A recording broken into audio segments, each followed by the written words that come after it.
अऊज़ुबिल्लाहिस्समीइल अलीम मिनश्शैतानिर्रजीम बिस्मिल्लाहिर्रहमानिर्रहीम अल्हम्दुलिल्लाहि रब्बिल आलमीन सल्लल्लाहु अला मुहम्मदिन व आलिहि तय्यबीन अत्ताहिरीन अल-मासूमीन व लअनतुद दाइम अला अदाइहिम अजमईन मिनल आन इला क़ियाम यौमिद्दीन।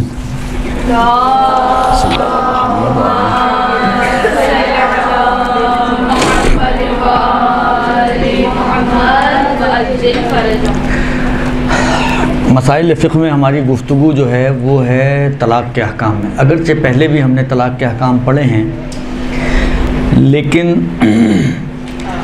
इस वक्त ये माशरे का एक बहुत ही, जिसको कहें कि मुब्तला बेमसला हो चुका है। और रेशो आपको पता ही है कि तलाक़ का एक ज़माने में तलाक़ गाली होती थी, आजकल पानी बनी हुई है, हर आदमी पीने के लिए तैयार बैठा हुआ है। तो बहुत डिफरेंस आ चुका है माहौल में और माशरे में, और रेशो बहुत बढ़ चुका है तलाक़ का। अब सादात का मुझे इतना आइडिया नहीं है, लेकिन मुझे लगता है, मेरी अपनी एक ख़्याल है, हो सकता है गलती हो और शायद गलती हो, कि उनमें शायद कम है रेशो, लेकिन बाज़ कौमों में इसका रेशो हद से ज़्यादा बढ़ चुका है। हत्ता ईरान में इसका रेशो बहुत बढ़ चुका है। हम लोग जो है हमेशा फैंटेसी लाइफ में रहने के आदी हैं, और हम समझते हैं कि ईरान में सारे जो हैं वो मासूम फरिश्ते रहते हैं। वहाँ एक मुश्किलात हैं, वहाँ पे भी माशरती मुश्किलात। बाकी दूसरी जो इक़्तिसादी हैं और दूसरी हैं वो एक अलग मसला है, वो तो हर जगह ही होती हैं मुश्किलात। लेकिन जो माशरती मुश्किलात हैं, जो इस किस्म के जो इश्यूज़ हैं, वो वहाँ पे भी बहुत ज़्यादा हैं और बहुत बढ़ चुके हैं।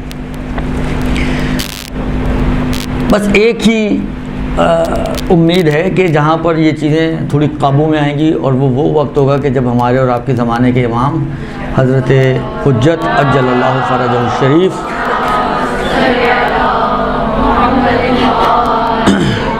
तशरीफ़ लाएंगे, फिर ये हालात सुधर सकते हैं, वरना हालात में तो बिगड़ना ही है। क्योंकि रिवायत का जुमला ये है ना कि यमलउल अर्ज़ा क़िस्तन व अदलन कमा मोलिअत जुल्मन व जौरन। तो जुल्म बढ़ना है, फसाद बढ़ना है, कम नहीं होना। हम बाद औक़ात बातें करते हैं, यार ये कब कम होगा या कैसे कम होगा, कम नहीं होने वाला। बस ये है कि हम कम से कम इंडिविजुअल बेसिस पे हम ये कोशिशें करें कि हम उन फसादात में और उन बुराइयों में मुब्तला ना हों, और अपने आप को, जो मैं पहले भी कई मरतबा कह चुका हूँ कि दूसरों की फ़िक्र अभी हमें छोड़ देनी चाहिए, अपनी फ़िक्र करें और अपने आप को सुधारने की कोशिश करें, अपने आप को दीन पर पाबंद करने की कोशिश करें, और अपनी दीनदारी को बेहतर बनाने की कोशिश करें। दूसरों की फ़िक्र छोड़ दें अभी आप। अब दूसरों की फ़िक्र से मुराद मेरी अड़ोसी पड़ोसी रिश्तेदार इधर उधर, वो मतलब मैं बिलाखिर जो ज़िम्मेदारियाँ इंसान की अपने औलाद के हक़ में हैं, जो ज़िम्मेदारियाँ, मैं उनकी बात नहीं कर रहा हूँ। लेकिन मैंने कहा ना कि हम लोग सोचते हैं यार वो मेरा पुराने दोस्त है, वो कब सुधरेगी। अबे उसको छोड़ दो, आप अपनी सुधारने की बात करोगे। पहले आप अपने आप को देखें, अपनी फ़िक्र करें, अपने आप को सुधारें, अपने आप को बेहतर करें, अपनी अखलाकी और दीनी मुश्किलात को हल करें। मेरे पास अक्सर सवाल आते हैं, हमें किसी को जवाब देना है। अरे भाई नहीं आता बोल दो, नहीं आता। दूसरे का दिमाग खाना ज़रूरी है क्या? एक किसी ने आपसे सवाल पूछा है, बोलो नहीं आता, उलमा से पूछो। आप मदरसे में पढ़ती हो का मतलब थोड़ी है कि आपके पास माशाल्लाह इल्म लदुनी आ गए। मेरे पास नहीं अब तक आया, तो आपके पास कहाँ से आएगा? अगर आना होता तो सवार तो मैं आपसे ज़्यादा हूँ ना, लेकिन टीचर हूँ आप लोगों का। मेरे पास भी नहीं है, ये भी याद रखें, ये भी बता दूँ, मेरे पास भी नहीं है, आपके पास भी नहीं है। बाबा बोल दे नहीं आता, उलमा से जाके पूछो।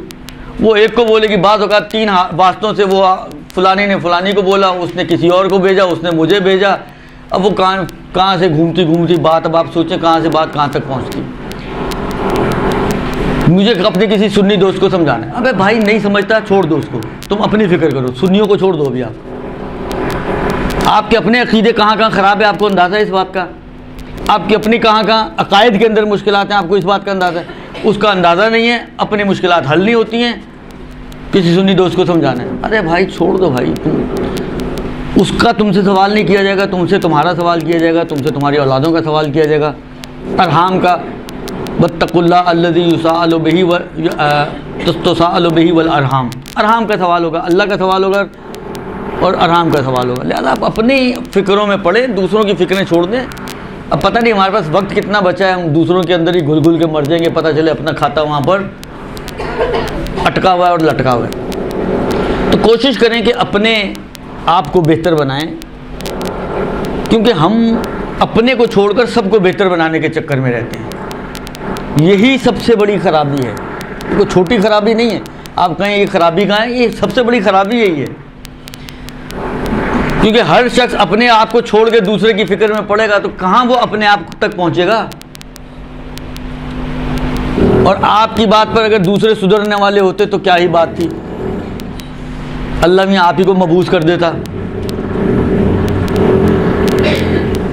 तो ना अपने आप को सुधार पाए ना दूसरों को सुधार पाए, तो बुराई हुई या अच्छाई हुई, वहीं ज़ीरो पे खड़े हुए हैं ना हम तो, बल्कि बाज़ औक़ात हम माइनस में चल रहे होते हैं। तो कोशिश करें कि अपनी फ़िक्र करें, अपने आप को बेहतर बनाएं, अपने आप को ज़माने के इमाम के लिए तैयार करें। हर इंडिविजुअल अगर अपने आप को ज़माने के लिए के इमाम के लिए तैयार करेगा, ऑटोमेटिकली माशरा सुधर जाएगा। माशरा मैं और आप ही हैं, माशरा कोई हमसे हटकर कोई अलग से कोई तीसरी चीज़ नहीं है। हम ही मिलते हैं तो माशरा बनता है। अगर हम ही सुधर जाएंगे तो माशरा खुद ब खुद सुधर जाएगा, माशरे में अच्छाई खुद ब खुद आ जाएगी। तो फर्स्ट स्टेप अपने से लें आप, ना ये कि फर्स्ट स्टेप दूसरों से लें आप, दुरुस्त। तो मुश्किलात तो बहुत बढ़ चुकी हैं, रेशो तलाक का बहुत बढ़ चुका है, इसलिए हर कुछ दिनों बाद कोई ना कोई तलाक के मसले घूम रहे होते हैं, चल रहे होते हैं, आते हैं, पूछे जाते हैं। इसलिए खुद मैंने ही कहा इनको कि भाई मैं चाहता हूँ कि इसके ऊपर एक दफ़ा दोबारा से हम बातचीत करें, दुरुस्त, ताकि मसाइल क्लियर हों और मसाइल हल हों। गलत तलाक़ों के ज़रिए फिर नई शादियाँ, ये मुश्किलात हैं एक बहुत, यानी ये वाक़ई वावेला है। तलाक़ के बाब में खुदा तूल उम्र दे और हिफाजत फरमाए। हमारे दोस्त आप लोग भी जानते होंगे, आगा शहरियार रज़ा आब्दी साहब, वो इस मसले पे बेचारे बोल बोल के उन्हें पाकिस्तान ही छोड़ दिया। अलबत्ता इस वजह से नहीं छोड़ा है, लेकिन जब तक वो पाकिस्तान में थे, मेरे ख़्याल में बकौल उनके, मैंने हर जो बड़े बड़े हमारे बुजुर्गान हैं उनमें से हर एक को पकड़ के मैंने कहा यार गलत तलाक़ें हो रही हैं, गलत शादियाँ हो रही हैं, आप लोग कुछ करें इसके लिए। उन्होंने खुद मुझे ये बात कही है उन्होंने, लेकिन बकौल उनके वही वाली बात है, सुनने वाला कौन है यहाँ पर। तो ये मुश्किलात हैं कि वाक़ई तलाक़ें गलत, तलाक़ों के बाद दूसरी शादी होती है, वो ऑटोमेटिकली जब एक बुनियादी गलत है, तलाक़ गलत है, फ़र्ज़ करें तलाक़ बातिल है, तो आप अभी भी किसी और की बीवी हैं और शादी किसी और से कर रही हैं। तो ये मुश्किलात हैं। तो इसलिए ज़रूरी है कि इन मसाइल को अच्छे तरीके से समझा जाए, हल किया जाए और तलाक़ को एक प्रॉपर तरीके से, जो भी उसका सही तरीक़ा है उसके हिसाब से तलाक़ को जारी करवाया जाए। ये एक बात। दूसरी बात, बहरहाल ये दूसरी बात है तो इसी से मरबूत, लेकिन एक तज़क्कुर है ख़ास तौर पर मेरी बच्चियों के लिए, बहनों के लिए। खैर अब तो माएँ भी तलाक़ें लेने वाले पोजीशन में हैं भैया। 40 साल शादी के होने के बाद, बच्चे बड़े होने के बाद, शादियाँ होने के बाद कहते हैं अब हमें तलाक़ चाहिए। तो ऐसी माएँ भी हैं। अब तो माओं को भी समझाना पड़ेगा, सिर्फ बच्चियों का मसला नहीं है, ये माओं तक सरायत कर चुका है। लिहाजा बहरहाल सबके लिए एक तज़क्कुर है कि बाबा देखें, ये जो हमारी एक फैंटेसी लाइफ है ना, फैंटेसी दुनिया, उससे बाहर आ जाएं आप ग्राउंड रियलिटीज़ पर आएँ। आप इस जीती जागती दुनिया में हैं, आप वो ड्रामों वाली दुनिया में ना जिएं। हमारी मुश्किल यही है कि हम लोग ड्रामों वाली ज़िंदगी चाहते हैं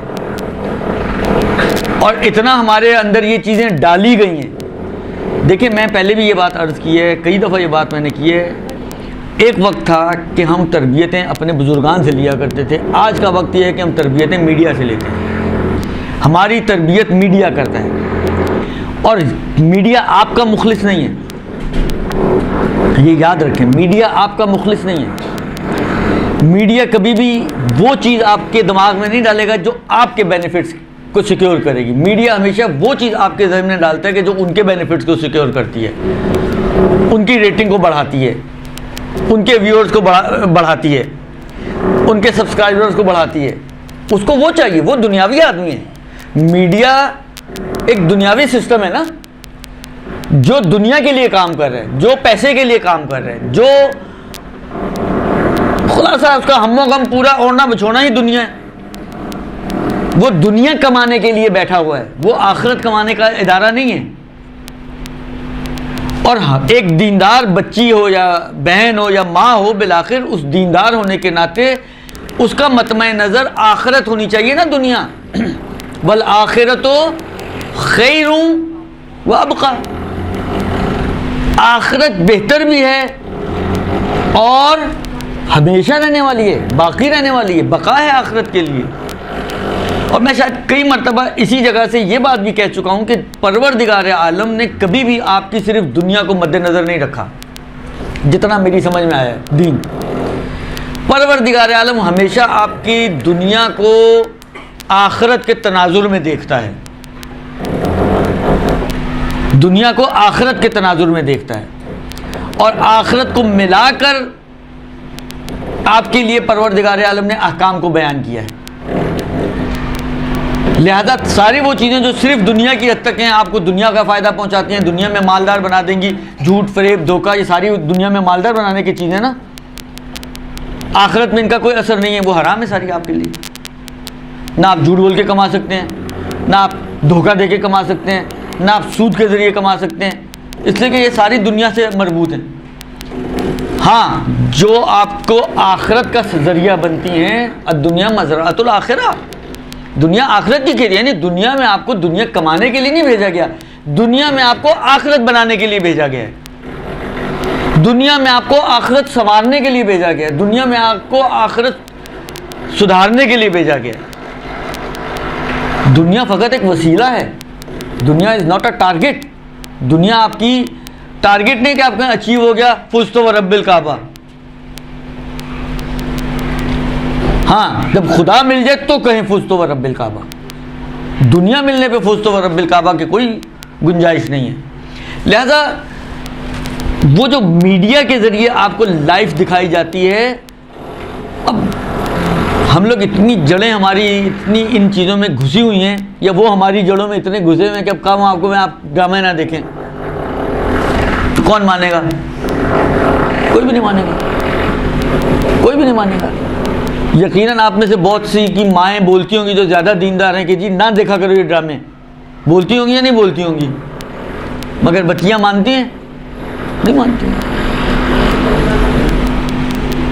उनके पास 24 की बजाय अगर 48 घंटे भी हो जाएं तो उनके पास सिर्फ एक मोबाइल और नेट और बस ये हो तो उनकी ज़िंदगी पुरसुकून इनके हिसाब से अपनी गुजर रही है, जबकि उनको एहसास नहीं कि वो अपनी ज़िंदगी के साथ कितना बड़ा खेल खेल रही हैं, अपने अकीदे के साथ कितना बड़ा खेल खेल रही हैं, अपने ईमान के साथ कितना बड़ा खेल खेल रही हैं, इस बात को उनको एहसास ही नहीं है। लिहाजा ये सारी तलाक़ों की बहुत बड़ी जड़ ये आपकी ड्रामे हैं कि जिन्होंने हमें हमारी बच्चियों को ये सोच दिए। वरना एक ज़माने में शायद यहाँ पे भी कोई ऐसी बैठी हुई होंगी बाहर बड़ी एज की भी हैं, इनसे पूछें तो इनसे शायद इन्होंने सिर्फ शादी में हाँ की होगी, उसके अलावा इनका कोई रोल नहीं होगा उस शादी में, न लड़का ढूंढा होगा इन्होंने खुद से। अब्बा ने कहा जी बेटा तुम्हारी फ़लाँ बच्चे से शादी करें, जी जैसी आपकी मर्ज़ी। यानी वो नस्ल वो थी जो इस बात पर यकीन रखती थी कि हमारे माँ बाप हमारे हक़ में अच्छा फ़ैसला करेंगे। आज की औलाद को ये यकीन ही नहीं है, वो समझते हैं हम बहुत बड़े फन्ने खान बन गए हैं, हर बात बात पे तो बोलती है आपकी समझ में क्या आता है, आपको क्या पता है। यानी जो कुछ आपने सीखा है वो अपने माँ बाप की उंगलियाँ पकड़ के सीखा है। आज सिखाने वाले को कुछ नहीं पता, सीखने वाले को उससे ज़्यादा पता चल गया। कमाल नहीं है ये? इस पर भी एक तबारक अल्लाह व अहसनुल खालिकीन बनता है या नहीं बनता? आप खुद सोचें ना कि जो आपको सिखाने वाला है, जो आपको समझाने वाला है, जो आपको अच्छाई बुराई की तमीज़ देने वाला है, आप उसको कहते हैं जी आपको क्या पता।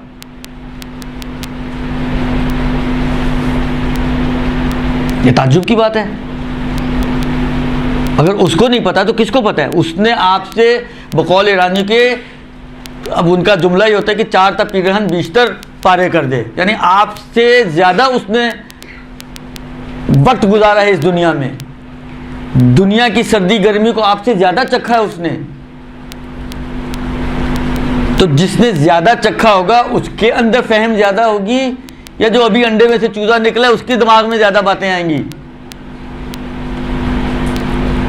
तो कॉमन सेंस की बात है ना। आप मुझे एक बात कहें, तजर्बे की कोई अहमियत होती है या नहीं होती है? आप जाएं, आप नया, आपने कोई आईटी का कोई डिग्री ली है, आपने कोई मेडिकल की डिग्री ली है, आपने कोई भी डिग्री ली है, इब्तदाई स्टेज पे जॉब मिलना ही एक मुसीबत होता है। भाई इनके आप डॉक्टर हैं, भाई इनके आप इंजीनियर हैं, भाई इनके आप मतलब फ़र्ज़ करें आईटी की माहिर हैं, डिग्री मिलना ही मुश्किल होता है। क्यों जी? एक्सपीरियंस तो है ही नहीं आपके पास। आप जॉब्स की जो एड्स आती हैं आप उसमें उठा के देखें, हर जॉब में आपको मिलेगा एक्सपीरियंस 2 साल 3 साल 4 साल 5 साल, जो जैसा जिसको चाहिए हो। यानी अगर 50 या 100 एड्स होंगी ना, उनमें से शायद इक्का दुक्का कोई ऐसी होगी जिसने एक्सपीरियंस नहीं मांगा होगा, वरना 99% लोग आपसे एक्सपीरियंस मांगते हैं। वो क्यों मांगते हैं एक्सपीरियंस? इल्म तो है आपके पास। इल्म कभी भी माहिर नहीं बनाता, इल्म की प्रैक्टिस माहिर बनाती है इंसान को, याद रखें हमेशा। और ये माँ और बाप के जिसको हम कहते हैं कि आपको क्या पता, उनकी प्रैक्टिस हमसे कहीं ज़्यादा है इस दुनिया को डील करने की, इस दुनिया को समझने की। लिहाजा ये सोचने से पहले कम से कम इतना ज़रूर सोचें कि उनकी महारत काउंट होती है, हर फील्ड में महारत काउंट होती है, एक्सपीरियंस काउंट होता है। तो यहाँ क्यों नहीं काउंट होता? यहाँ क्यों आप फन्ने खान बन रही हैं? यहाँ क्यों आपकी समझ माँ बाप से ज़्यादा चलनी शुरू हो गई? और वो फैसले जो माँ बाप के किए हुए हैं, उस ज़माने के आप तलाक के रेशो देख लें, और वो फैसले जो आजकल बच्चियाँ और बच्चे खुद करते हैं, इनके तलाक का रेशो देख लें, आपको खुद ही अंदाज़ा हो जाएगा कि कौन सा तरीका जो है वो कामयाब तरीका है। देखिए, मैं नहीं कह रहा कि माँ बाप से गलतियाँ नहीं होती, मैं ऐसों को भी जानता हूँ, ऐसे फैसले भी देखे मैंने कि माँ बाप बाद में पछताते हैं। एक हमारे रिश्ते के चचा थे, वो बेचारे अपनी एक औलाद के हक़ में, इंतकाल हो चुका है, लेकिन वो पछताते थे कि यार मुझसे इसके हक़ में गलत फैसला हो गया। होते हैं माँ बाप से भी, मासूम तो नहीं है ना। मैं नहीं कह रहा हूँ कि उनसे फैसले गलत नहीं होते, लेकिन गलती के इम्कान। आप आलम की तरफ जाते हैं, क्यों आलम की तकलीद करें आप लोग? तो मैं अब आपसे आपकी ज़बान में बात करूँ, क्यों आप आलम की तकलीद करते हैं? आज फ़र्ज़ करें, आज पहले दफ़ा मुझे फ़र्ज़ करें किसी आगा XYZ ने इजाज़त इज्तिहाद लिख के दे दिया कि जी इसमें इतनी सलाहियत है कि ये कुरान हदीस से इज्तिहाद करके अपने मसाइल को हल कर सकता है। फ़र्ज़ करें मेरा पहला दिन इज्तिहाद का, आप मेरी तकलीद नहीं कर सकती।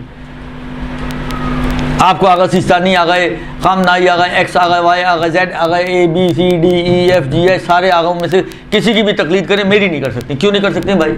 उनके सींग हैं जो मेरे नहीं हैं, या मेरे सींग हैं और उनके नहीं हैं। क्या है? वो भी मुज्तहिद, मैं भी मुज्तहिद।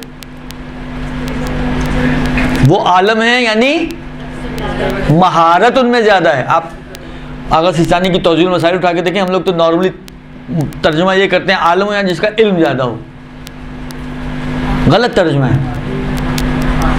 आप जाके आगा सिस्तानी की तौज़ीह को घर जाके देखिएगा, आलम यानी जिसकी महारत ज़्यादा हो इस्तिंबात की, जिसकी महारत ज़्यादा हो। क्यों? महारत जितनी बढ़ती है ख़ता के चांसेस उतने कम होते हैं। महारत जितनी कम होती है ख़ता के चांसेस उतने बढ़ जाते हैं। ये यहाँ पे भी है मेरी बच्चियों, ये इधर भी है। आपके पास महारत नहीं है, माँ बाप के पास महारत है, माँ बाप के पास तजर्बा है, माँ बाप के पास बहुत बड़ा एक्सपीरियंस है। और बहुत सी शादियों में जो अपनी पसंद से ये बच्चे बच्चियां करते हैं, जो खदशात माँ बाप के जहनों में होते हैं वो पूरे भी होते हैं।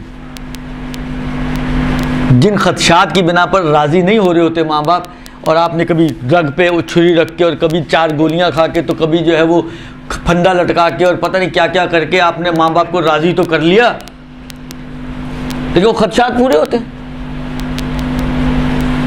लिहाजा फैंटेसी लाइफ से बाहर आ जाएं, दुनिया में आ जाएं, दुनिया यही है जो आपके सामने है। इसी दुनिया में आपने ज़िंदगी गुजारनी है। वो 4-4 गाड़ियों वाले बंगले हर किसी का नसीब नहीं है। देखें, इंसान ख्वाहिश होती है, सही, हर किसी की ख्वाहिश होती है, लेकिन ख्वाहिश ऐसी ख्वाहिश बना लें आपकी, अगर वो नहीं मिला तो आपने शादी आगे नहीं बढ़ानी है, बस तलाक चाहिए मुझे तो हर हाल में, इसलिए कि ये मुझे आउटिंग पे नहीं लेके जाता, ये मुझे, वो आपको आउटिंग पे ले लेके घूमे बेचारा, या आपके खर्चे पूरे करे, आपके लिए रोटी दाल कमा के लाए, क्या करे वो? हालात देख रहे हैं आप लोग, मुश्किलात देख रहे हैं आप लोग इस वक्त। आटा कहाँ से कहाँ पहुँच गया, तेल कहाँ से कहाँ पहुँच गया, चीनी कहाँ से कहाँ पहुँच गई। अब वो आपके लिए आटे दाल चीनी इसका इंतज़ाम करे, या जब आप कॉल करें फ़ौरन उसने, अब पता नहीं गाड़ी है भी या नहीं है, बाइक है, जो भी है, बिलाखिर कुछ नहीं है तो करीम बाइकिया अला बला, वो फ़ौरन आपकी हाजिर, क्या हुक्म है मेरे आका। नहीं होता बाबा, ये ज़िंदगी प्रैक्टिकल लाइफ में चीज़ें नहीं होती हैं, वो सिर्फ ड्रामों में होती हैं। ड्रामों को ड्रामा होता है एंटरटेनमेंट के लिए ना, उसको ड्रामे की हद तक रखें, एंटरटेन हो, उठे, जिस तरह यहाँ पे आप लोग करते हैं ना, ये काम वहां करें, जो वहां करते हैं उसको यहां करें, उसको देखते हैं और दिमागों में बिठा लेते हैं, वो यहां करें, सुने और दिमागों में बिठाएं। जो यहां करते हैं, उठे दामन झाड़ के अगले हफ्ते फिर कोरे ब्लैंक, ये ड्रामों में काम करें। हमने बिल्कुल कहानी उल्टी बनाई हुई है। लिहाजा कोशिश करें कि हकाइक, फैक्ट्स का इनकार करने से क्या होता है। मैं नहीं मानूं कौवा काला है, आपके ख्याल में चिट्टा हो जाएगा? मेरे ना मानने से क्या होगा? वो काला है, जिंदगी भर काला ही रहेगा। मैं मानूं या ना मानूं, ना मान के अपने आप को गलत साबित कर रहा हूं ना, तो बेहतर है कि मान ले इंसान। तो हकाइक का और फैक्ट्स का इनकार नहीं किया जा सकता। जो ग्राउंड रियलिटीज़ हैं उनको आप दरगुजर नहीं कर सकती, उनसे चश्मपोशी नहीं कर सकती। जो है वो है। आपको अपनी ज़िंदगी इसी दुनिया में और इन्हीं ज़मीनी हकाइक के साथ गुजारनी है। लिहाजा आपको अंदाज़ा नहीं है कि एक माँ बाप, यानी ये मेरे सामने कहानी है, मैं माजरत चाहता हूँ, टाइम बहुत हो रहा है, लेकिन आपको अंदाज़ा नहीं है कि माँ बाप कितनी मुश्किलों से एक लड़की की शादी करते हैं, कितने कर्जे उठाते हैं, कितने ओवरटाइम बाप लगाते हैं, उसके बावजूद कितनी जगह पे बातें सुनते हैं कि ये नहीं दिया, वो नहीं दिया, ये नहीं किया, वो नहीं किया, बिलाखिर अपने हद तक करते हैं। और उसके बाद कहीं जाके ये लड़की जो है रुखसत होके जाती है दूसरे घर में, और लड़की साहिबा 4 दिन बाद वापस आई हुई होती है माँ के घर में। मैं नहीं रहना इसके साथ। ये कौन सी अक्लमंदी है भाई? ये कहाँ की अक्लमंदी है? यानी एक बाप बेचारा पैसा जोड़कर, एक माँ बचतें कर कर के, कमेटियाँ डाल डाल के, पता नहीं किस तरीके से जोड़ के पैसा बच्ची को रुखसत करती है, इसलिए कि ये 4 दिन बाद वापस आ जाए, महीने बाद वापस आ जाए, 2 महीने बाद, 6 महीने बाद वापस आ जाए। ना करें ये काम। अपने वालिदैन की इज़्ज़त का ख्याल रखें, अपने वालिदैन के एहतराम का ख्याल रखें, अपने वालिदैन के दिल का ख्याल रखें। यानी जो बातें हमने सुनी हुई हैं, ऐसा ना करें कि सारी बातें झूठी बन जाएं। जी बेटियां तो बड़ा एहसास करने वाली होती हैं। ये एहसास है, ये एहसास है कि बाप बेचारा रुखसती करने में बूढ़ा हो गया, कमर झुक गई उसकी, कर्जों तले दब गया, और बेटी साहबा टहलती हुई सूटकेस उठाया और वापस बाप के घर में पहुंची हैं। वो आपको दोबारा से रुखसत करे या जो बाकी बैठी हुई हैं उनको रुखसत करे? किसको रुखसत करे? मुश्किलात हैं बहुत। मैं आपसे वाकई सीरियसली ये बात कह रहा हूँ कि इन चीज़ों पे गौर करें आप लोग, जो मैं अर्ज़ कर रहा हूँ। ज़िंदगी को ज़िंदगी की तरह देखें, ज़िंदगी को वैसे ना देखें जो मीडिया दिखा रहा है। आप इसी दुनिया में रहते हैं ना, सिर्फ ड्रामे तो नहीं देखते, बाकी अतराफ़ में भी तो आपके लोग हैं, बसते ही हैं ना। कभी उनको भी देखा होगा आपने, आपके कज़न हैं, आपके रिश्तेदार हैं, चचा मामू ताया फूफी खाला, इनके बच्चे, ये वो सारा पूरा माशरे में आप रहते हैं, आप अड़ोसी हैं, पड़ोसी हैं। आप उनको भी तो देखें कि वो क्या कर रहे हैं, वो कैसी ज़िंदगी गुजार रहे हैं। ज़िंदगी गुजारनी है, शादी करने से पहले आपके पास इख्तियार है ना, आप कहें जी मैंने नहीं करनी, ना करें। रिकमेंडेड नहीं है, लेकिन एक बात सिर्फ समझाने के लिए अर्ज कर रहा हूँ, नहीं करनी आप ना करें, लेकिन ये हरकतें ना करें कि आप फर्ज करें किसी की 3 बेटियां 4 बेटियां, एक बेटी जाके वापस आ जाए, बाकी 3 के लिए मुश्किलात खड़ी हो जाती हैं। माँ के शख्स के साथ नहीं बनती, वो सिर्फ बेटियों की खातिर या औलादों की खातिर बनाती है कि यार इनकी जिंदगियों पे बाद में ये दबाना है कि इनकी तो माँ ने नहीं बनाई। यानी हम लोगों ने वाकई सोचना छोड़ दिया, बिल्कुल दिमाग ही इस्तेमाल नहीं करते हम लोग अपना।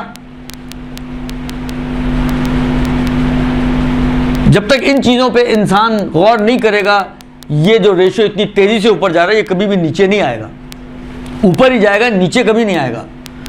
नीचे लाने के लिए आप लोगों को सेंसिबल होना जरूरी है। आप लोगों के लिए जरूरी है कि आप ग्राउंड रियलिटीज को कबूल करें, एक्सेप्ट करें, उसके हिसाब से अपनी जिंदगी को एडजस्ट करें। हर बच्ची के नसीब में बंगला नहीं होता, हर बच्ची के नसीब में 2-2 गाड़ियां नहीं होती, हर बच्ची के नसीब में ऐसा शौहर नहीं होता कि जब कॉल करें वो जिन की तरह, बोतल के जिन की तरह हाजिर हो जाए।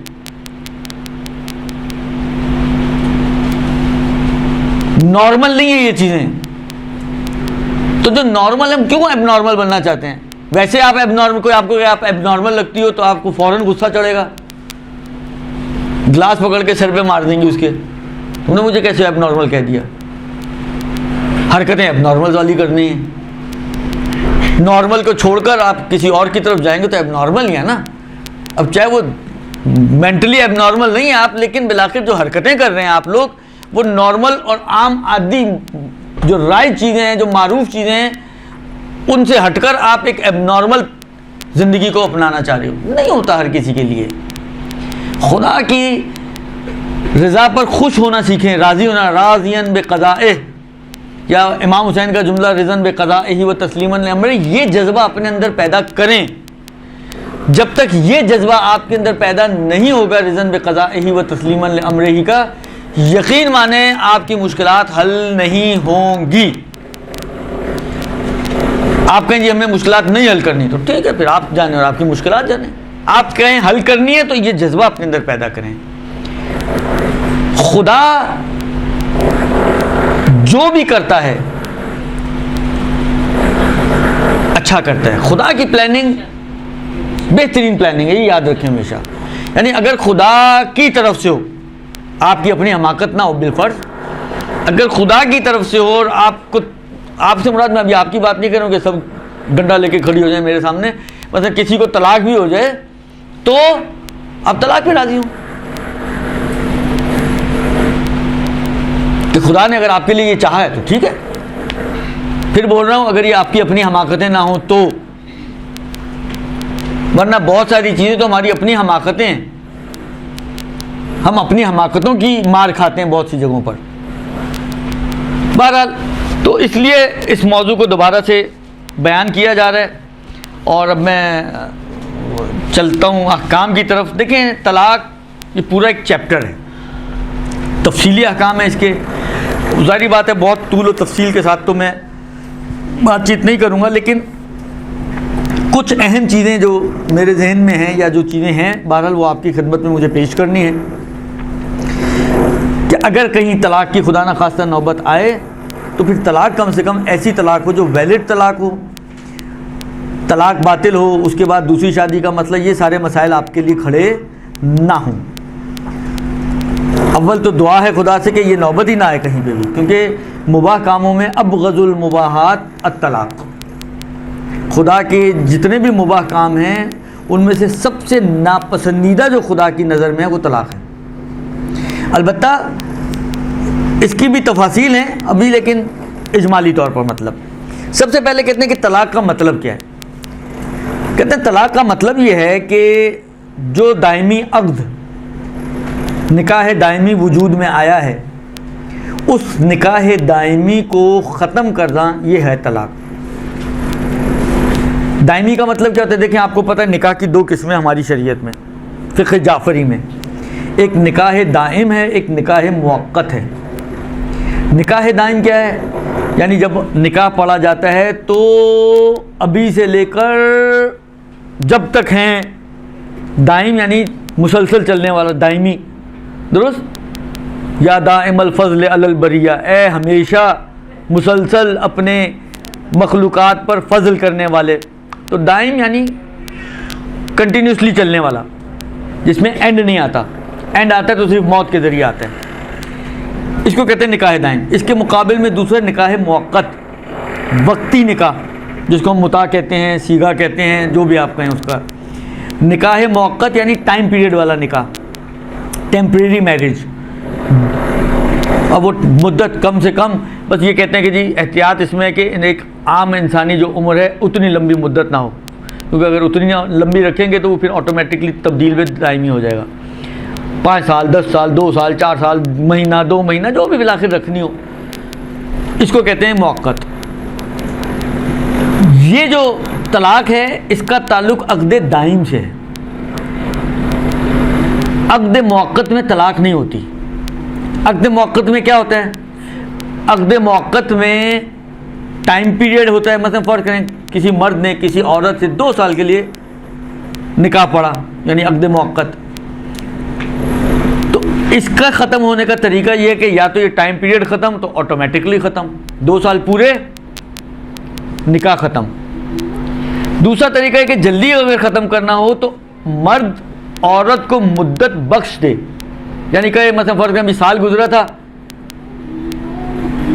और ख़त्म करना चाहें तो मर्द के मैं बाकी मुद्दत तुम्हें बख्शता हूँ। उसका सिर्फ ये कहना कि मैं बाकी मुद्दत तुम्हें बख्शता हूँ, ये ऑटोमेटिकली आपका ये जो निकाह मुअक्कत है ये एंड हो जाएगा। तो निकाह मुअक्कत में मुद्दत बख्शना या मुद्दत का तमाम होना, ये 2 चीज़ें हैं जो सबब बनती हैं कि ये आपस में जुदा हो जाएं। लेकिन निकाह दाइम में क्योंकि मुद्दत नहीं होती कि मुद्दत बख्शी जाए, मुद्दत नहीं होती कि मुद्दत ख़त्म हो जाए, उसमें फिर तलाक का मसला आता है कि उसको अगर ख़त्म करना हो तो उसका तरीका है तलाक। बस तलाक का ताल्लुक़ अक़्द दाइम से है, मुअक्कत वाले अक़्द से तलाक का कोई रब्त नहीं है। एक अच्छा, दूसरी बात जो ये है कि ये तलाक का इख्तियार शौहर के हाथ में। तलाक की कोई भी किस्म हो, आगे जाके किस्में पढ़ेंगे हम, तलाक की कोई भी किस्म हो। बाज़ लोगों के ज़हनों में है जी खुला में तो औरत भी दे सकती है, औरत दे नहीं सकती। तलाक जब भी देगा, जो भी तलाक होगी वो मर्द देगा, यानी शौहर देगा। शौहर के अलावा ये इख्तियार बेसिकली किसी के पास नहीं है। हाँ, बाज़ कंडीशन जो आगे अगर पहुंच गए वहाँ तक आई तो वो आएगी कि बाज़ औक़ात हाकिम शरा दे सकता है, बाज़ कंडीशनों में इस लड़के का बाप या दादा दे सकता है। अगर लड़का फ़र्ज़ करे पागल है, शादी हुई और पागल हो गया, दुरुस्त, तो अब इसको अगर लड़की को तलाक चाहिए तो इसका जो वली है बच्चे इस दीवाने का जो बाप होता है या दादा होता है वो तलाक जारी कर सकते हैं। तो बात कंडीशन में दूसरे कर सकते हैं, लेकिन ओवरऑल जो असल मसला है बेसिकली हक़ के तलाक शौहर के हक़ है और शौहर के इख्तियार में है। चाहे वो तलाक खुल हो, चाहे मुबारात हो, चाहे जो है वो रजी हो, चाहे बाइन हो, किसी भी किस्म की तलाक हो, तलाक देगा शौहर। अब शौहर को राज़ी करने के एतबार से ये खुलो मुबारात वगैरह वाली कहानियाँ आती हैं, तो वो एक बात का मसला है। लेकिन ये शौहर, एक तो ये कि तलाक अक़्द दाइम में है, दूसरा नुक्ता ये है कि तलाक का इख्तियार सिर्फ शौहर के पास है और शौहर के अलावा किसी के पास नहीं है। तीसरी चीज़ यह है कि एक ख़ास सीगा है, उस सीगे की शराइत क्या है वो बाद में आएंगी, लेकिन एक पर्टिकुलर सीगे के ज़रिए तलाक जारी होनी चाहिए। अगर वो सीगा नहीं पढ़ा गया तो तलाक मुहक्कक नहीं होगी। 3 चीज़ें। इसके अलावा कुछ और शराइत भी हैं कि औरत हाल अय्याम आदत में ना हो, क्या कहते हैं, तोहर जो है वो ऐसा ना हो कि जिसमें यानी वो पाकी का जो ज़माना है उसकी शर्तें हैं वगैरह वगैरह, वो भी बाद में आएंगी। तो उन शराइत को मद्देनज़र रखते हुए तलाक जारी की जाए। अक़्द दाइम में शौहर, ख़ास सीगा, ख़ास शराइत, इन बातों का ख्याल रखते हुए जब सीगा पढ़ा जाएगा तो वो कहलाती है तलाक। अच्छा, एक शायद आपने सुना होगा, शायद क्या मुझे तो लगता है यकीनन ही सुना होगा, क्योंकि आप लोग माशाल्लाह इस मदरसे के पुराने चावल बहुत सारे यहाँ पे मौजूद हैं। तो मैंने कहा ना पहले भी ये बातें आ चुकी हैं। फ़िक़ी इस्तिलाह में एक चीज़ होती है अक़्द, एक चीज़ होती है ईक़ा। अक़्द ऐन काफ दो नुक्तों वाला और दाल, ईक़ा यानी अलिफ ये काफ अलिफ काफ भी दो नुक्तों वाला और आइन, ईक़ा। अक़्द और ईक़ा, इन दोनों में टेक्निकली थोड़ा सा फ़र्क है। अक़्द उस मामले को कहा जाता है कि जिसमें दो तरफ होते हैं। अक़्द उस मामले को कहते हैं जिसमें दो तरफ होते हैं, एक ऑफर करने वाला, एक एक्सेप्ट करने वाला। जैसे निकाह, लड़की ऑफर करती है अनकाह तो नफसी, मतलब मिन का या बे का, और मर्द एक्सेप्ट करता है कबील। तो वो बेचारा जब उधर से कबूल करना शुरू करता है और आखिर तक कबूल ही करता रहता है बेचारा। ये मर्द की ज़िंदगी है। तो इसमें दो तरह, यानी औरत ऑफर देती है, मर्द एक्सेप्ट करता है। ये दोनों होने चाहिए। ऑफर आ जाए, एक्सेप्टेंस ना हो, एक्सेप्ट करने वाला हो लेकिन ऑफर करने वाली कोई ना हो, तो निकाह विकाह नहीं हो सकता। ठीक है। इसके मुकाबिल में कुछ ऐसे उमूर हैं कि जो एक तरफा सिर्फ, अब ये ऑफर इसको कहें या जो भी आप कहें, बहरहाल एक तरफ का चाहिए होता है, इसको कहते हैं ईजाब, यानी एक्सेप्ट करने की इसमें ज़रूरत नहीं होती, कबूल की ज़रूरत नहीं होती। इसको कहते हैं ईक़ा। ईक़ा यानी वो उमूर जिसमें ईजाब होता है, यानी ऑफ़र होती है लेकिन एक्सेप्ट करना ज़रूरी नहीं होता। लेकिन अक़्द यानी वो मामला जिसमें ऑफ़र भी है और एक्सेप्ट करना भी ज़रूरी होता है। बस वो दो तरफी है, ये एक तरफी। जैसे तलाक, शौहर ने कहा अंती तालिक, मैंने तुम्हें तलाक दी। अब औरत लाख गिड़गिड़ाए, पैर पकड़े, कहे मैं तो मानती नहीं हूँ, मैं तो कबूल ही नहीं कर दूँगी। कोई फ़र्क नहीं पड़ता, मुजर्रद इनके सिर्फ मर्द के कहने से कि अंती तालिक, तलाक हो गई। वो माने ना माने, हत्ता उसको पता भी, मैं कमरे में बैठे बैठे शराइत बाकी सब मौजूद हों, दो गवाह मौजूद हों, औरत के अंदर जो शराइत हैं वो सारी मौजूद हों, मर्द के अंदर जो शराइत हैं वो सारी मौजूद हों, उन गवाहों की मौजूदगी में बेगम गई हुई थी ज़ियारतों में, मैंने पीछे कहा अंती तालिक या ज़ौजती तालिक। वो कह लो मैं तो ईरान गई हुई थी, या मैं तो इराक गई हुई थी, या तो मैं तो शाम गई थी, मुझे तो पता ही नहीं है। तो ना पता, अब तो चल गया पता, तलाक हो जाएगी। तलाक के लिए ना औरत की रजामंदी चाहिए, ना औरत का इल्म चाहिए, ना औरत की मौजूदगी चाहिए। बग़ैर इल्म और रजामंदी और मौजूदगी के भी अगर मर्द शराइत का ख्याल रखते हुए तलाक दे दे तो तलाक हो जाएगी। दुरुस्त। ये दूसरी बात। अब जो तलाक देने वाला है उसकी क्या शराइत है, मतलब शौहर की। पहली शर्त यह है कि वो बालिग हो, लिहाजा अगर नाबालिग बच्चा, अच्छा बात सूरतों में ये इंशाल्लाह निकाह के बाब में गुजर चुका है, अब ये तो पीछे निकाह पीछे है, तलाक बाद में आता है ना, तो पहले ये मसाइल गुजर चुके हैं कि वहाँ पर एक मसला आता है कि आया नाबालिग बच्चे की शादी उसका वली करवा सकता है या नहीं करवा सकता। दुरुस्त। तो बाज़ कंडीशन में, बाज़ शराइत के साथ वली जो है अपने नाबालिग बच्चे का निकाह करवा सकता है। फ़र्ज़ करें 6 साल का बच्चा है, किसी मसलहत के तहत उसको निकाह कराना पड़ गया, उसने उसका निकाह किसी औरत से कर दिया। अब ये बच्चा कहेगा जी मैंने इस औरत के साथ नहीं रहना, मैं तलाक दे रहा हूँ इसको, तो इसके हाथ पैर मारने से कुछ नहीं होगा।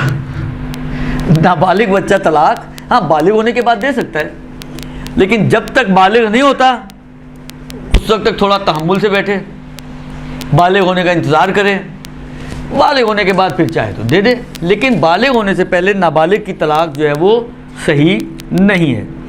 अच्छा, आप कहें जिस तरह बहुत सी जगहों पे शरई हीले होते हैं ना, कुछ जुगाड़, शरई जुगाड़, हम कहें चलो हम एक जुगाड़ बना लेते हैं, खुद नहीं देते, किसी बालिग को अपना वकील बना देता हूँ, वो मेरी तरफ से तलाक दे दे, वो तो बालिग ही है।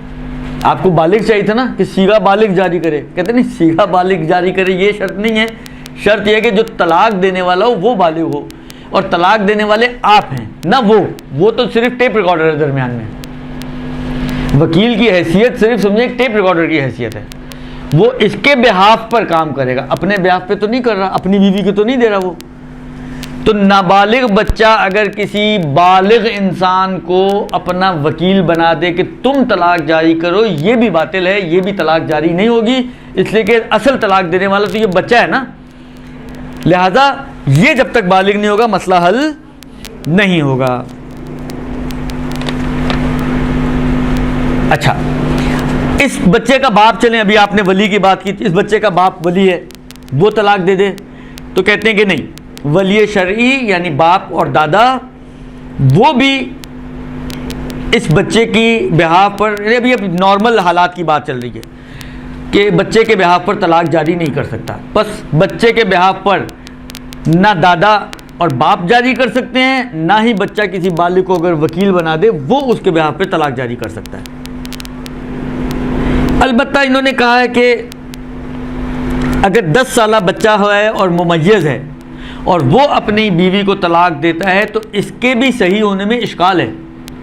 इश्काल है का मतलब क्या है कि एहतियात का तकाजा ये है कि जब ये बालिग हो जाए दोबारा से तलाक दे, यानी ना इस तलाक को काफ़ी समझा जाए और उस मुद्दत में जब तक ये बालिग होता है कि बीवी इसको यानी एक दूसरे को अपना मियाँ बीवी भी ना समझें, मियाँ बीवी समझें भी और ना भी समझें, दुरुस्त। लिहाजा जब बालिग हो जाए तो एक मरतबा दोबारा से तलाक का सीगा बाकी शराइत को मद्देनज़र रखते हुए जारी किया जाए, खाली उसी 10 बरस के बच्चे के सीगे के ऊपर इक्तफा ना किया जाए।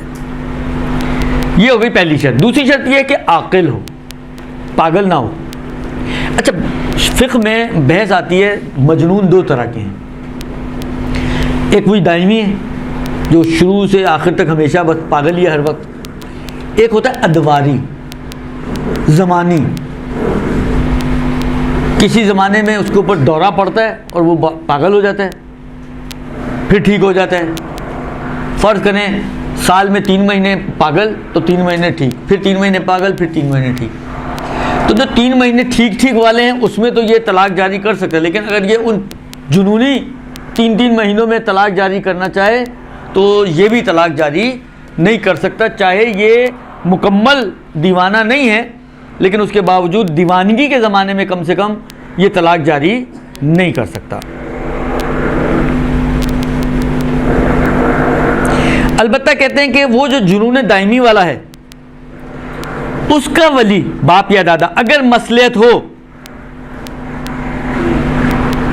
तो वो इसके बिहाफ पर तलाक दे सकता है। मजनून की वली शरई यानी बाप या दादा अगर इस मजनून की मसलहत कोई समझे, कोई बेनिफिट हो इस बात में कि उसको तलाक दे ही दी जाए उसकी बीवी को, तो वो फिर तलाक दे सकते हैं। नाबालिग में नहीं दे सकते लेकिन मजनून में, वो भी मजनून दायमी में दे सकते हैं, दुरुस्त।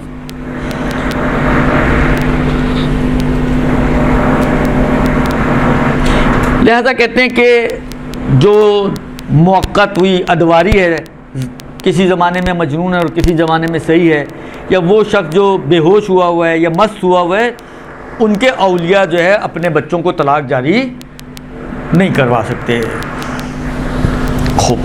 तीसरी शर्त यह है कि क़स्द तलाक से सीगा जारी करे, मजाक ना कर रहा हो या मस्त हो और मस्ती में बोल दिया। इतना देखें, गुस्सा आपका 2 तरह का होता है, एक होता है इतना शदीद होता है कि आप जिसको कहें ना आपे से इंसान बाहर हो जाता है, असल उसका इख्तियार उसके हाथ में नहीं रहता, इस गुस्से में दी हुई तलाक ये भी बातिल है। मस्ती के आलम में मस्त है, कोई कुछ चढ़ाया हुआ है उसने और मस्ती के आलम में दी हुई तलाक वो भी बातिल है, मजाक में दी हुई तलाक वो भी बातिल है। ये जो कहा ना कस्द के साथ तलाक जारी के मुराद ये कि देखें वही वाली बात है, सीगा जो इसका अंती तालिक, ग्रामर के एतबार से देखें तो ये एक खबरी जुमला है, यानी इंफॉर्मेटिव जुमला है, जिससे निकाह में भी ये बात आती है।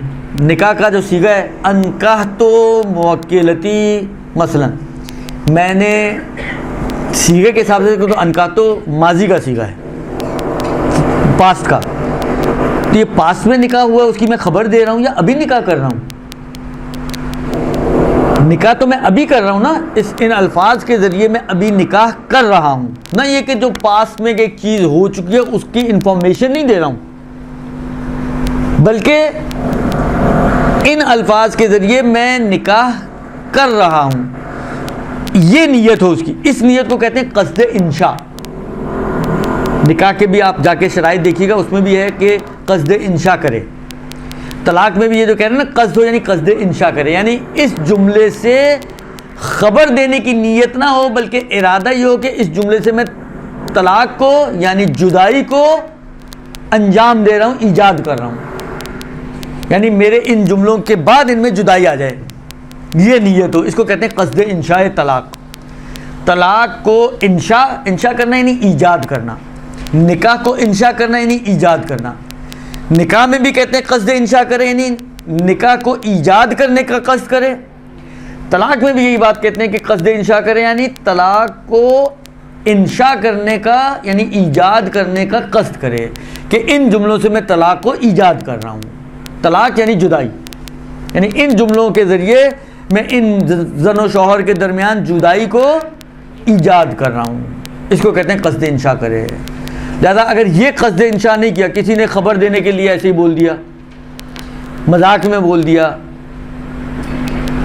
मस्ती में बोल दिया, मस्त था, ये मस्ती वो मस्ती मजाक हमारे यहाँ तो मजाक वाली सेंस में आता है, लेकिन मस्ती यानी मसलन नशा किया हुआ था और मस्त था और उसमें बोल दिया, ये सारी तलाक़ें जो है वो बातिल हैं। दुरुस्त जी।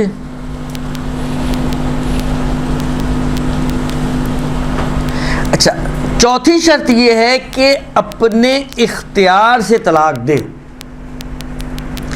अच्छा, इसमें थोड़ी सी इसको समझने की ज़रूरत है। ये पलटती है इस बात की तरफ कि कोई जबरन आपसे तलाक ना दिलवाए, जबरी तलाक ना हो, इख्तियारी हो। अच्छा, अब जबरी कैसे बनती है? जबरी कब कहलाएगा कि ये तलाक? देखें, बाज़ औक़ात होता है, मतलब फ़र्ज़ करें एक ने मेरे को धमकी दी है कि देखो तुमने अगर अपनी बीवी को तलाक नहीं दी तो मैं मतलब फ़र्ज़ करो तुम्हारे बच्चे को उठा के ले जाऊँगा, मैं मतलब फ़र्ज़ करो तुम्हारे बच्चे को मार दूँगा, ये कर दूँगा, तुम्हारा माल उठा के ले जाऊँगा। कोई भी धमकी दी हुई है कि इसकी वजह अभी आएगी। अभी एक मतलब समझाना चाह रहा हूँ, और आप उस धमकी से और उसके इस खौफ से कि ये कर ना डाले, आपने उसको तलाक दे दी। इस पे गौर करें। और आप हालात से तंग आए हुए हैं, फंसे हुए हैं, खर्चा ही नहीं पूरा कर पा रहे बीवी का, और प्रेशर में आके, उधर बंदे का प्रेशर था, इधर हालात का प्रेशर है, इस प्रेशर में आके आपने इस औरत को तलाक दे दी। फर्क है दोनों में या नहीं है फर्क? उधर भी आप, हम उर्दू ज़बान में कहते हैं उस मजबूर होकर उसने तलाक दी, इधर भी आप यही मजबूर, हालात से मजबूर होकर इसने तलाक दी है। दोनों सूरतों में मजबूरियाँ, लेकिन दोनों मजबूरियों में फ़र्क है। पहली सूरत में तलाक बातिल है, दूसरी सूरत में तलाक बातिल। ये जो सोशल प्रेशर या इस टाइप की चीज़ें, इसकी बात नहीं हो रही, बाकायदा किसी के धमकाने की बात हो रही है।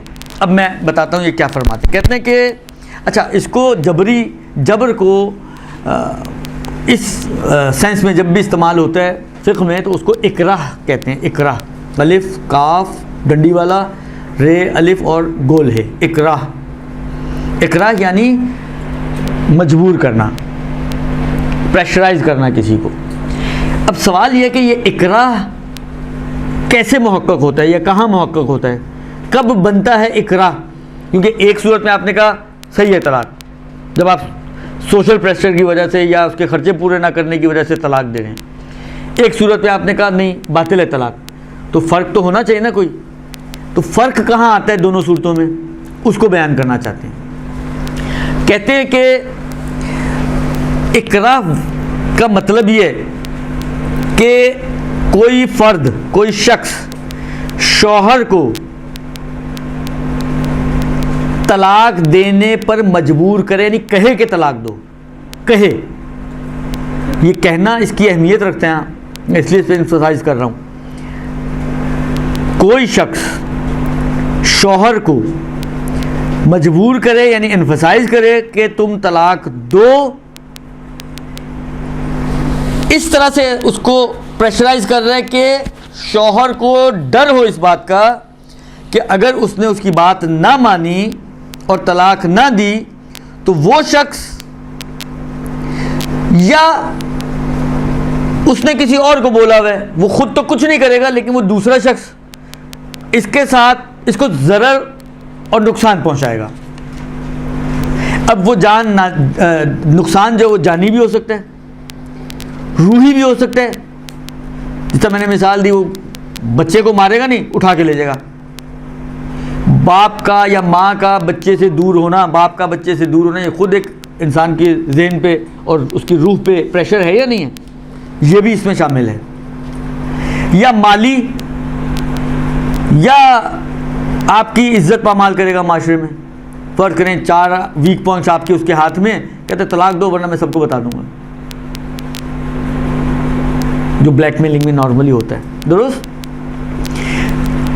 और ये जो करेगा वो इसके साथ नाहक कर रहा है। एक मरतबा अभी ये नाहक की भी कैद इन्होंने लगाई है, वो उसकी वजह अभी आएगी। ये नाहक ये काम इसके साथ करे, यानी इसको जो प्रेशराइज करना है और धमकाना है, जिन चीज़ों पे धमका रहा है उसका वो हकदार नहीं था।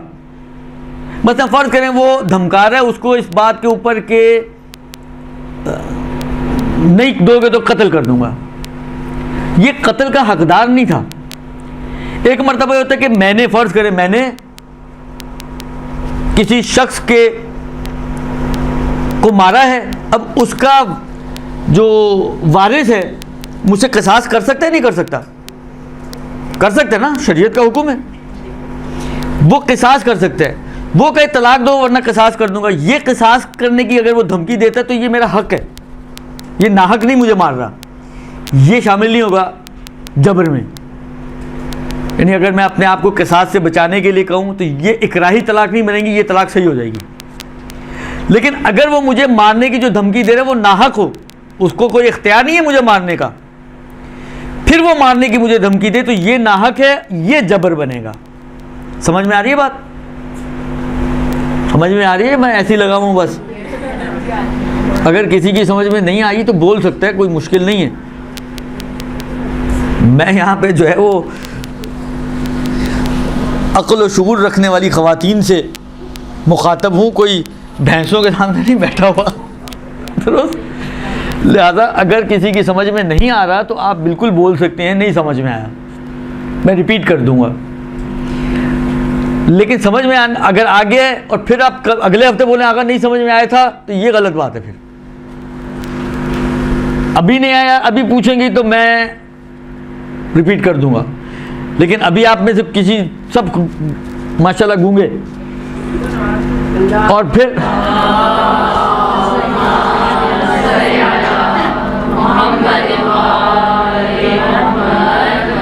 अब मुझे नहीं पता ये सलवात आपने ये बताने के लिए कि गूंगे नहीं है, ये सलवात इसलिए पढ़ी है कि समझ में आ गया, ठीक है, दुरुस्त।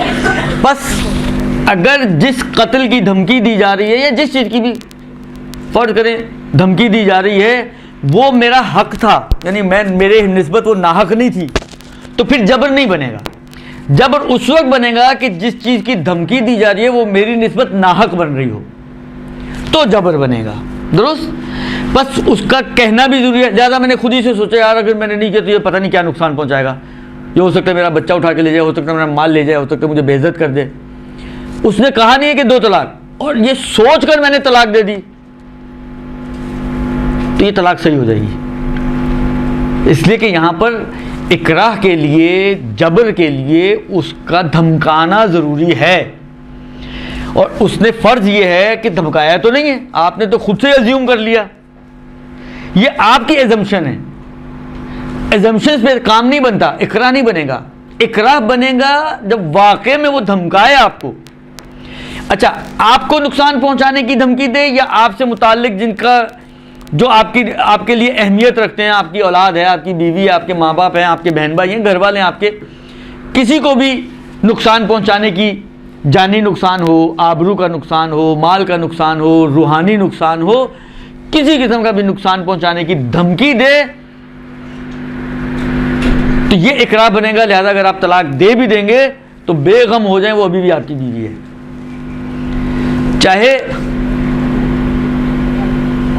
चाहे ये बाद में राजी भी हो जाए।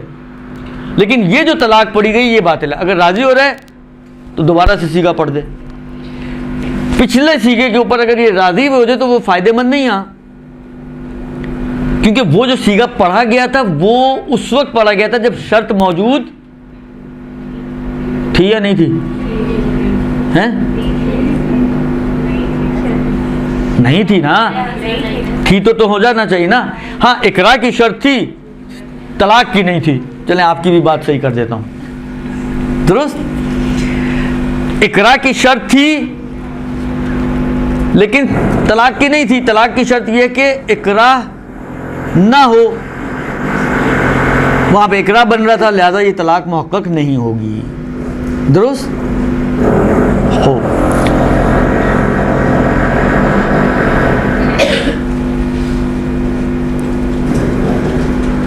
अच्छा, ये जो नुकसान का, अब नुकसान का कोई क्राइटेरिया है? कोई कहे बीवी को तलाक दो वरना तुम्हारे 10 रुपये उठा के ले जाऊंगा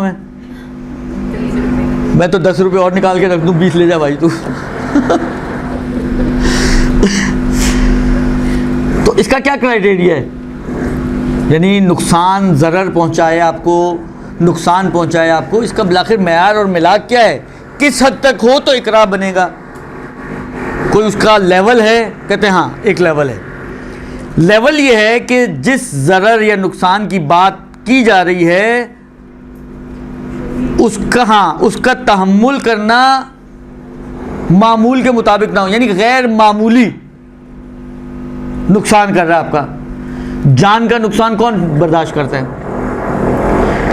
माल अगर 10-20 रुपये हो तो शायद बर्दाश्त कर लें आप, लेकिन अगर कोई कहे कि जी तुमने अगर नहीं किया तो तुम्हारा पैसा जितना भी मेरे पास पड़ा हुआ है 25 लाख में सब जब्त कर लूँगा, नहीं दूंगा तुम्हें, 25 लाख चाहिए, बीवी को तलाक दो। अब ये 25 लाख बिलाखिर एक ऐसी रकम है कि जो आम तौर पर काबिल तहम्मुल नहीं होती है, मामूल नहीं है कि इसको तहम्मुल करके इंसान इतना बड़ा नुकसान बर्दाश्त करके बीवी रखे।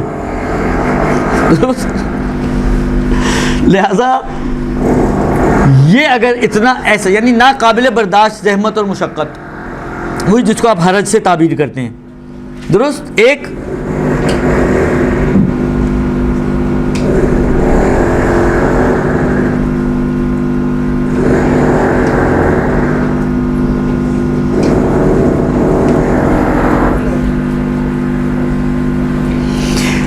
खूब, एक और भी चीज़ है और वो ये कि ये जो जिस चीज़ से डरा रहा है तलाक देने में वही चीज़ मुअस्सिर हो, जान के खौफ ही की वजह से फिर मैं तलाक दूं तो इकरार बनेगा और ये तलाक बातिल हो जाएगी। मतलब उसने कहा कि तुमने नहीं किया तो मैं तुम्हें मार दूंगा, और इसी जान के खौफ की वजह से मैं सामने वाली को तलाक दे रहा हूं। दुरुस्त। सामने वाली से मुराद हमसाई नहीं है, सामने वाली से मुराद बीवी है, दुरुस्त, उसको तलाक दे रहा हूं, ये तलाक बातिल हो जाएगी, इकराही कहलाएगी, जबरी कहलाएगी। लेकिन फर्ज करें कि उसने डराया धमकाया तो है, लेकिन मैं वैसे उससे तंग आया हुआ था उसकी बदज़बानी से, मसलन उसकी बदज़बानी को मद्देनजर रखते हुए मैंने तलाक दी है, ना उसके खौफ की वजह से, ये तलाक सही है। ये इकराही तलाक नहीं बनेगी, इसलिए कि इकराही तलाक में वो जो धमकी दी जा रही है उसका असर होना चाहिए। यहाँ पे असर उसका नहीं है, जो चीज़ मौसर है इसके तलाक देने में, वो उसकी बदज़बानी है मसलन औरत की, उसकी वजह से उसको तलाक दे रहे हैं, लिहाजा ये तलाक सही हो जाएगी, ये इकराही और जबरी तलाक नहीं बनेगी।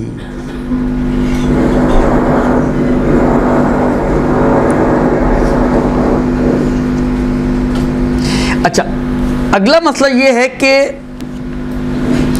इकराह या जबर उस सूरत में बनेगा कि अगर कोई जुगाड़ ना बनता हो इसके पास। ये मैं सिर्फ अवामी ज़बान में समझाने के लिए बात कर रहा हूँ, अल्फाज अच्छे नहीं हैं, इस्तेमाल नहीं होने चाहिए, लेकिन आखिर जिन अल्फाज से इंसान मानूस ज़्यादा होता है वो समझना आसान हो जाता है, इसलिए इस्तेमाल कर रहा हूँ कि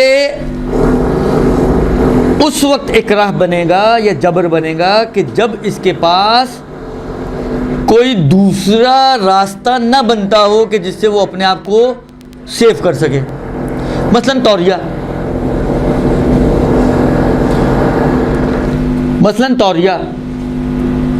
वो तौरिया कर ले और तौरिए के ज़रिए, या एक सबसे आसान चीज़ तौरिया, तो फिर एक मुश्किल अमर है कि अपने जहन को इधर उधर घुमाना पड़ता है ना कि जी मेरी मुराद यूँ नहीं है बल्कि यूँ है, मैं इस कस्द से बोल रहा हूँ। सबसे आसान काम कस्द इंशा ना करे, कस्द खबर कर ले,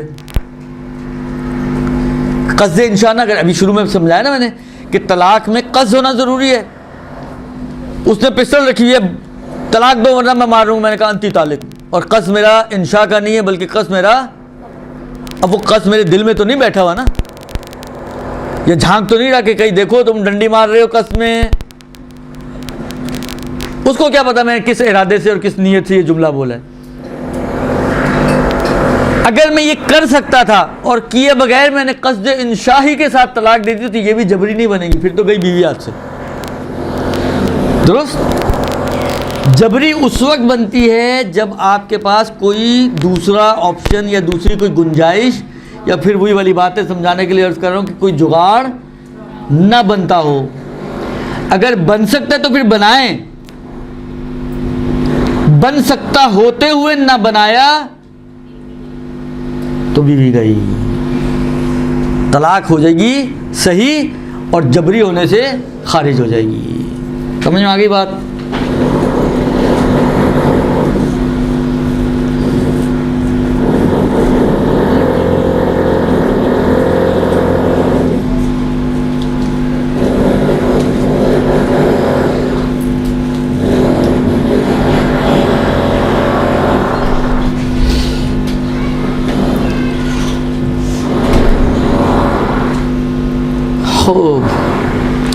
इसके बाद फरमाते हैं कि जो मैंने एक दो चीज़ें बयान किया, इधर मसले के तौर पे वो बयान किए हैं कि अगर किसी को सिर्फ खौफ हो, उसने कहा नहीं है, उसने बोला नहीं है,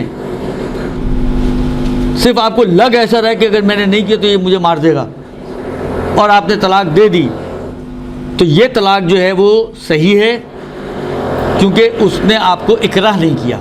इकराह में मैंने कहा ना कि बोलना ज़रूरी है, धमकाना ज़रूरी है, और फ़र्ज़ है कि उसने धमकाया नहीं, ये आपकी अपनी एजम्पशन है, सिर्फ आपको लगा ऐसा। अब जबकि लगा ऐसा तो आपने दे दी तलाक, जब दे दी तलाक तो हो गई तलाक, इसलिए कि जबर तो था नहीं, इकराह तो था नहीं, लिहाजा ये तलाक सही हो जाएगी। अलबत्ता ये जहाँ पे भी ये कह रहा हूँ ये तलाक सही हो जाएगी, मुराद ये है कि बाकी दूसरी शराइत भी हों, बाकी दूसरी शराइत भी होनी चाहिए। वो अल्लाह फ़र्ज़ करें किसी बंद कमरे में किसी ने आके पिस्टल रखी, दो तलाक, फ़ौरन बोले अंती तालिक, इसलिए कि गवाही मौजूद नहीं है, तलाक ही नहीं बनेगी। तो ये उस सूरत की बात चल रही है कि जब बाकी शराइत हैं, बस कमी है तो इस चीज़ की कि आपका अपना इख्तियार नहीं है, तो ये सारी बातें हैं। वो अल्लाह अगर बाकी और दूसरी शर्तें ही मौजूद ना हो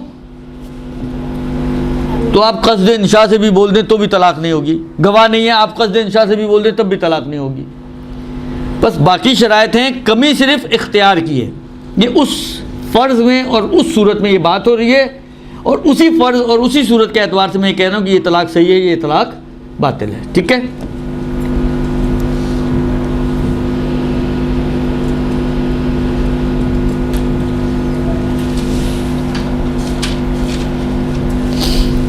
अच्छा जी, इसके बाद कहते हैं कि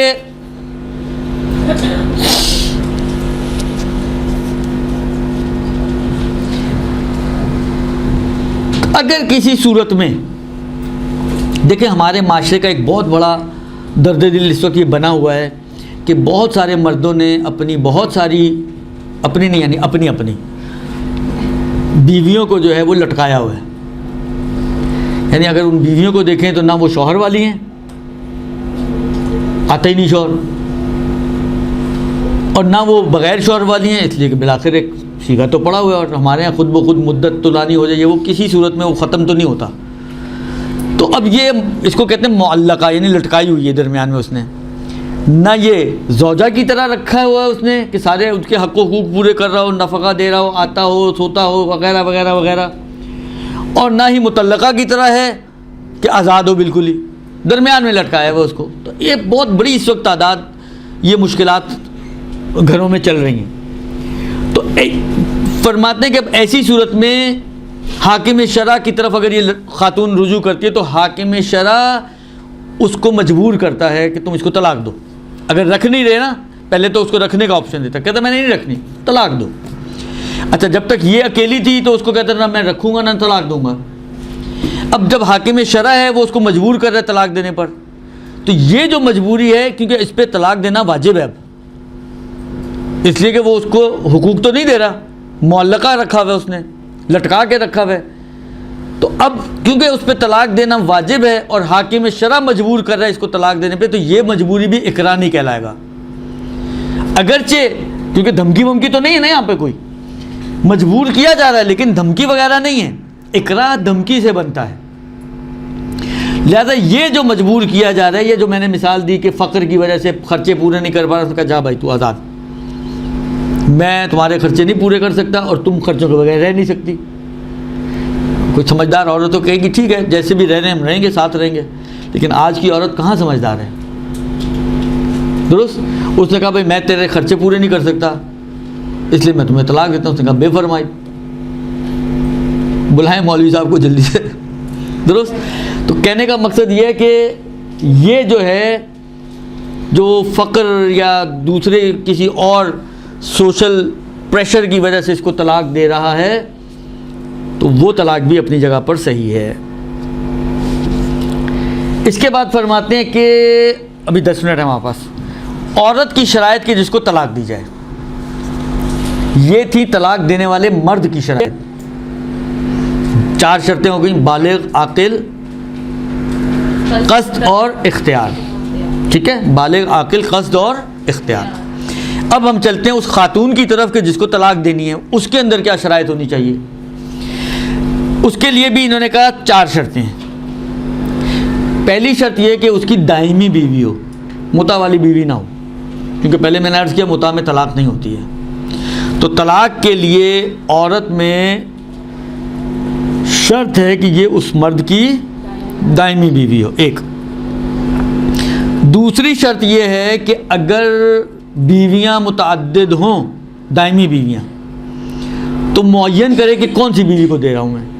मतलब किसी की 4 बीवियां दायमी वाली, वो कहे मैं अपनी एक बीवी को तलाक देता हूँ, अहद ज़ौजती तालिक, ये बातिल है, इसलिए कि पता ही नहीं वो अहद कौन सी है। तो अगर एक से ज़्यादा बीवियां हैं तो मुअय्यन करे कि किस बीवी को तलाक दे रहा हूँ। मसलन हिंद है, कहे ज़ौजती हिंदुन तालिक, तो उसको मुअय्यन करे। 2, तीसरी शर्त यह है कि जब तलाक दे रहा हो तो उस वक्त इसकी बीवी हैज़ और निफास से पाक हो। 3 शर्तें हो गई।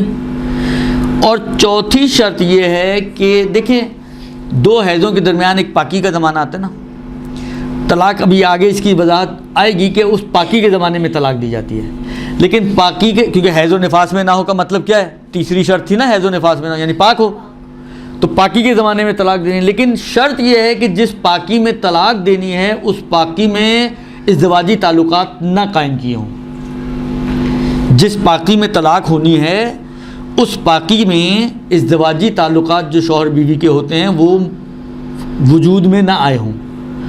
अगर वजूद में आए तो उसकी कुछ कंडीशन है, वो बाद में आएंगी। उन कंडीशंस के साथ वजूद, यानी अगर ताल्लुकात कायम भी हुए तब भी तलाक हो सकते हैं, लेकिन वो नॉर्मल नहीं है। नॉर्मल तलाक के लिए ज़रूरी है कि उस बाकी में इनके आपस में ताल्लुकात कायम ना हुए हों। ये 4 शर्तें हो गई।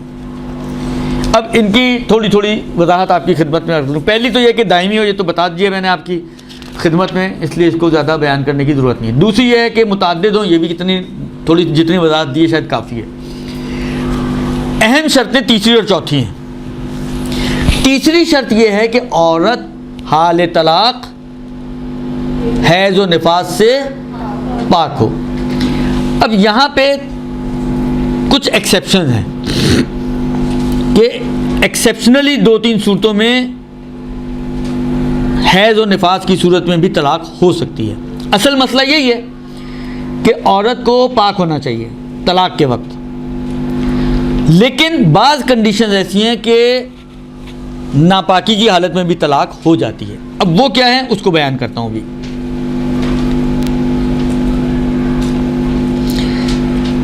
कहते हैं कि 3 सूरतें हैं कि जो नापाकी में भी तलाक हो सकती है। पहली सूरत,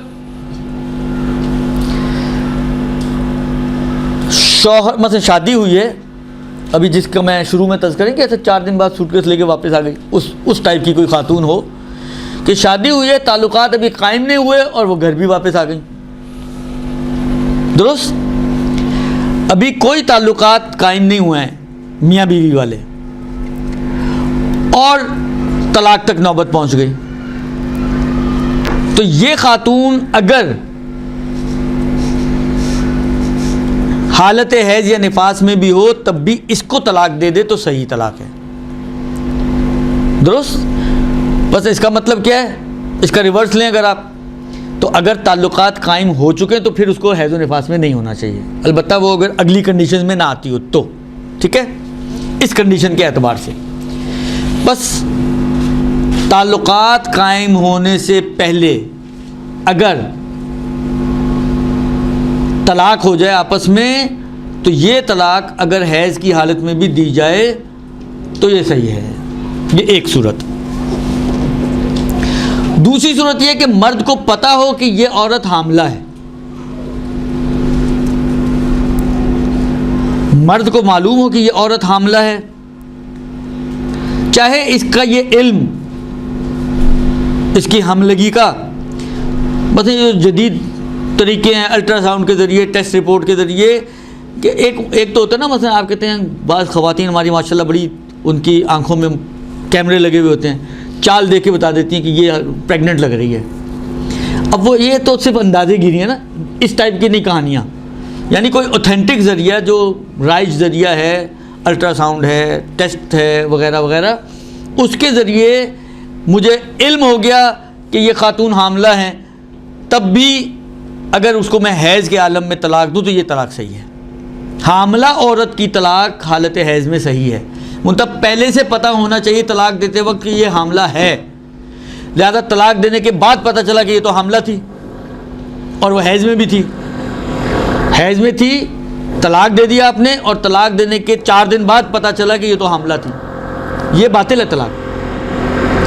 तलाक देते वक्त आपको इल्म होना चाहिए, शराइत जितनी भी हैं वो तलाक देते वक्त की हैं, तो तलाक देते वक्त अगर किसी को इल्म है तो ये तलाक सही है।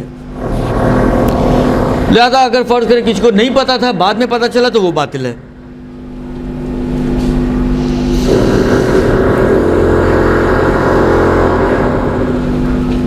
तीसरी सूरत यह है कि शौहर या तो गायब हो या गायब होने के हुक्म में हो। गायब होने के हुक्म में हो से मुराद क्या, ये बाद में भी आ रहा है। मसलन गायब होने के हुक्म से मुराद ये है कि गायब का मतलब क्या है कि कहीं गया हुआ है, नहीं पता कहाँ गया हुआ है। गायब होने के हुक्म से मतलब है तो शहर में ही, मुझे पता है, लेकिन मसलन कैद में है, या मसलन फ़र्ज़ करें ICU में पड़ा हुआ है, उसके ऊपर इतना कुछ लगा हुआ है मसलन, तो ये हुक्म कैद में है। कैदी तो नहीं है ना, ज़ाहिर बात है, हॉस्पिटल में तो कैदी नहीं है, या मतलब फ़र्ज़ करें गायब नहीं है, या अगर कैद में है जेल में, आपको पता है सेंट्रल जेल में बैठा हुआ है, खोली नंबर भी आपको उसका पता है, कैदी नंबर भी आपको पता है, सब कुछ पता है, तो ये गायब तो नहीं है, लेकिन हुक्म गायब में अगर उस तक रसाई ना हो आपकी तो दुरुस्त। तो बाज़ कैदी ऐसे होते हैं कि उनसे मिलना ममनू होता है। तो कहते हैं कि अगर तीसरी सूरत यह है कि गायब हो या गायब होने के हुक्म में हो, तो दो शर्तों का ख्याल रखते हुए या दो बातों का ख्याल रखते हुए ये शख्स जो गायब है या गायब के हुक्म में अपनी बीवी को हालत हैज़ में भी तलाक दे सकता है। वो दो बातें क्या? पहली बात, वो जो गायब है या गायब के हुक्म में, उसके लिए इम्कान नहीं है, पॉसिबल नहीं है कि वो औरत के बारे में मालूमात कर सके वो किस कंडीशन में है, हालत हैज़ में है या नहीं है। उसके लिए ये जानना पॉसिबल नहीं है, मुमकिन नहीं है, दुरुस्त।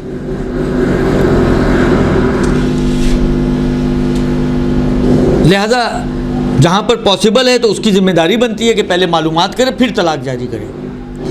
लेकिन अगर मुमकिन नहीं है तो उस सूरत में ये तलाक सही हो सकती है। एक दूसरी शर्त ये है कि एक तो ये कि मुमकिन ना हो, दूसरी शर्त ये है कि कम अज़ कम 1 महीना मुलाकात, आपस में मिले हुए 1 महीना गुजर चुका हो मिनिमम। एहतियात मुस्तफ़ 3 महीने की है। ये गायब के लिए, जो गायब के हुक्म में उनमें 3 महीने की शर्त है।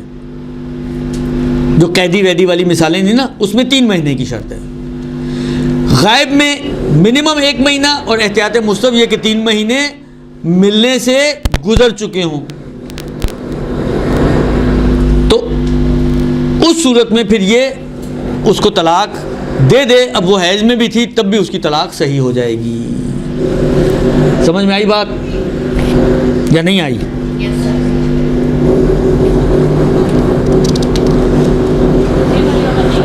हैं? दूसरी वाली कौन सी वाली? दूसरी ये है कि मियाँ बीवी को आपस में मिले हुए मिनिमम 1 महीना गायब की सूरत में, और वो जो गायब के हुक्म में उनमें 3 महीने गुजर चुके हों, फिर तलाक जारी करें। मसलन फ़र्ज़ करें कैद में, ठीक है, रसाई मुमकिन नहीं है, लेकिन इतना वेट करना पड़ेगा तलाक देने के लिए कि कम से कम 3 महीने गुजर जाएं। कैद में जाते ही छुटकारा हासिल नहीं होगा, बल्कि कैद में जाने के बाद और अगर मालूमात करना मुमकिन ना हो तो कम अज़ कम 3 महीने गुजारे, और उसके बाद फिर अगर वो चाहे तो अपनी बीवी को तलाक दे सकता है, दुरुस्त। और गायब होने की सूरत में 1 महीना गुजारे और 1 महीने के बाद वो बीवी को तलाक दे सकता है। समझ में आ गई बात?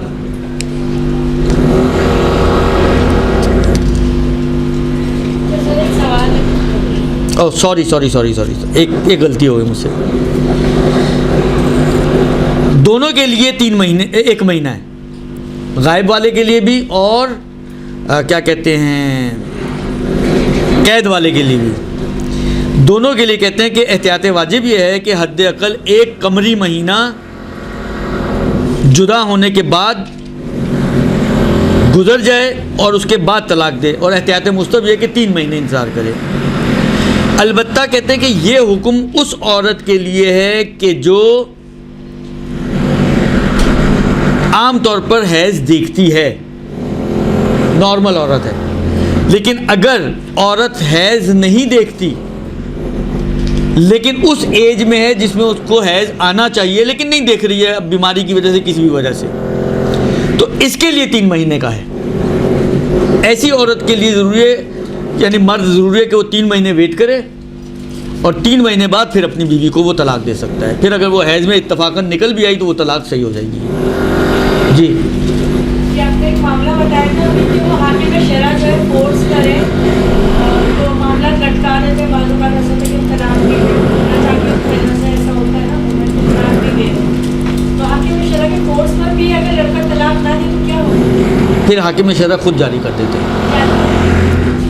वो इंशाल्लाह इसको कहते हैं तलाक विलायती या विलाई, कि हाकिम शरा अपनी विलायत और अपना इख्तियार और अथॉरिटी यूज़ करते हुए तलाक जारी करे। उसके अहकाम इंशाअल्लाहुल अज़ीज़ कोशिश करूँगा कि वो भी आ जाएं, क्योंकि वो भी हमारे माशरे की बहुत बड़ी ज़रूरत इस वक्त बनी हुई है। तो आज इसको यहीं तक रखते हैं इंशाअल्लाह अज़ीज़। इसको मज़ीद एक शर्त जो है वो बाकी है अभी, तो अगले हफ्ते इसको बात को आगे बढ़ाएंगे। सल्लल्लाहु अलैहि वसल्लम।